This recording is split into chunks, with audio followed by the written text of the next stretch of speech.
Hey, what's going on YouTube? This video is for a filter modification for the BioQ14 or the BioQ29. It works for both. This is a better alternative and a cheaper alternative to the BioBalls and the stock BioCube media filter. So just real quick, I got it pulled up on Amazon here. Let me do this. If we look at the replacement pads for the BioCube, 2 replacement pads will cost you $9.29. and those need to be replaced every few months.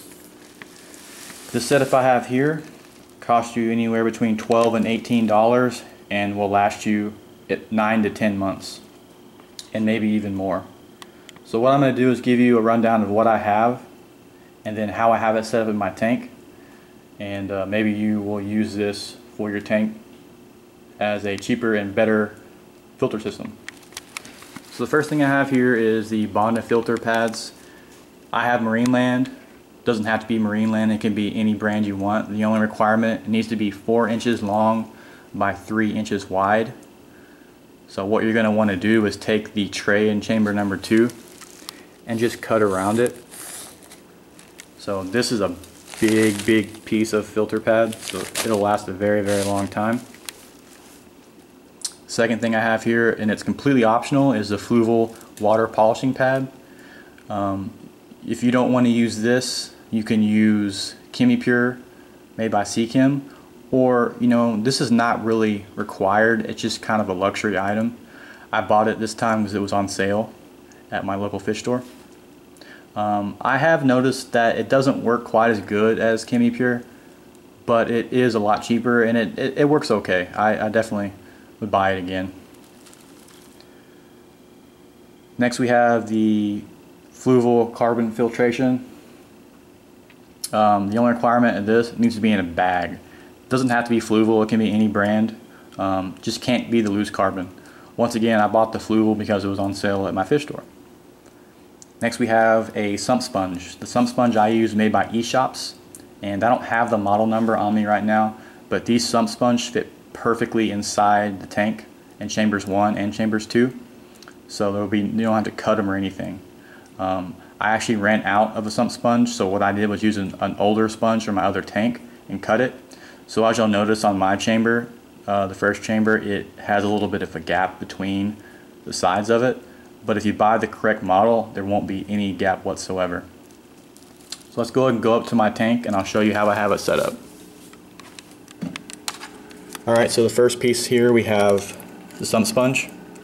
As you can see, it's filtering, or it's skimming from the tank and filtering out any kind of fish waste or food particles from the tank.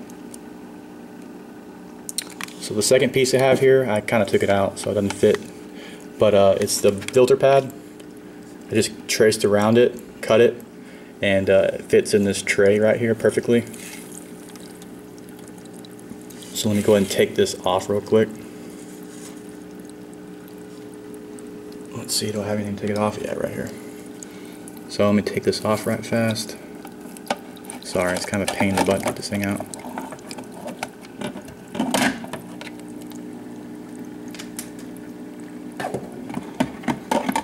Alright, so chamber 2, as you can see I have the ESchopps Sump sponge, and the water from chamber 1 comes right over and goes inside the ESchopps Sump sponge.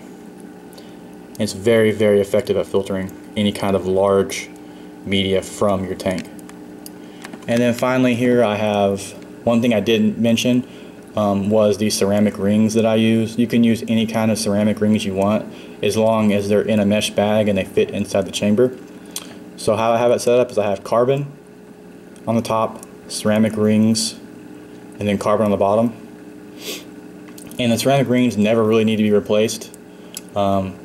And if you do replace them, you only want to do maybe half at a time. You don't want to take all of your good bacteria from your tank and replace it all at once. You're going to want to do it in stages. And then finally here I have the water polishing pad in chamber number 3. As you can see, it's a little bit dry right now. I need to add some more water in there. But there's a notch on the front side of it, and the filter pad fits right inside there. Some of the things I recommend with this system is go ahead and fill chamber number 3 all the way up. That minimum maximum line on the side, doesn't apply unless you have bio balls. So go ahead and fill that all the way up to the top.